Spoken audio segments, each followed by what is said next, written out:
کیا سورج گرہن یا چاند گرہن کا اثر حاملہ عورت پر ہوتا ہے؟ دیکھیں، دین نظام حیات کا نام ہے۔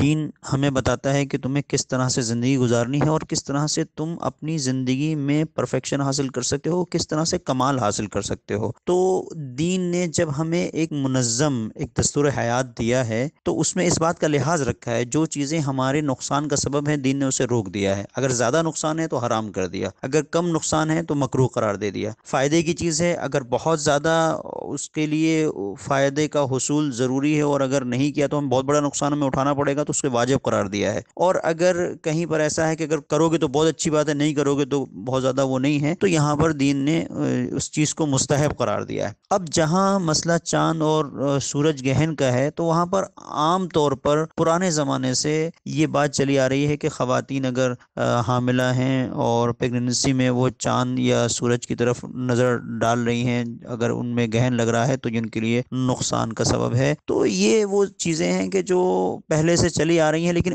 اس کے پیچھے کوئی عقلانیت نہیں ہے، کوئی اس کے پیچھے کوئی بنیاد نہیں ہے۔